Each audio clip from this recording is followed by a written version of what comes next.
Roman history, the Praetorian Guard stands out as an enigmatic force. These elite soldiers, handpicked to protect the emperor, wielded immense power and influence, often shaping the destiny of the Roman Empire itself. But beyond their duty as protectors, the Praetorians emerged as a force with political sway, sometimes manipulating the very fabric of Roman governance. This essay delves into the multifaceted role of the Praetorian Guard, exploring how they evolved from a simple bodyguard unit to a powerful entity often dubbed as the Roman deep state. The Praetorian Guard can be traced back to the early days of the Roman Republic. Initially, they were a small group of bodyguards tasked with protecting high-ranking officials, including generals and magistrates.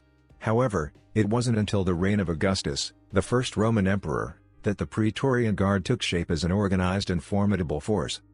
Augustus recognized the need for a personal bodyguard, especially in the politically charged atmosphere of Rome. He formed the Praetorian cohorts, initially composed of 9 cohorts of around 500 men each.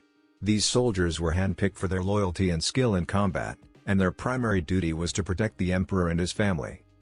One of the most notable aspects of the Praetorian Guard's influence was their role in imperial succession. With the power to protect or depose emperors, the Praetorians often found themselves in a position of immense political leverage. This influence came to the forefront during times of instability or when the emperor's legitimacy was in question. A prime example of the Praetorian Guard's involvement in imperial succession was the Year of the Four Emperors in 69 AD. After the death of Nero, Rome plunged into chaos as rival claimants vied for the throne. In this tumultuous period, the Praetorians played a pivotal role, proclaiming and deposing emperors at their whim. With their support, emperors rose and fell, and the fate of Rome hung in the balance. At the heart of the Praetorian Guard's power structure were the Praetorian Prefects. These were the commanders of the guard, appointed directly by the emperor and often wielding more influence than even the most trusted advisors. The prefects were instrumental in maintaining the loyalty of the Praetorians and ensuring their support for the emperor's policies. One of the most notorious Praetorian prefects was Sejanus, who served under Emperor Tiberius. Sejanus exercised immense power, using his position to eliminate rivals and consolidate his influence. He effectively controlled the emperor, manipulating Tiberius to further his own ambitions. However, his reign of terror eventually came to an end when Tiberius, realizing the extent of Sejanus's treachery, had him executed.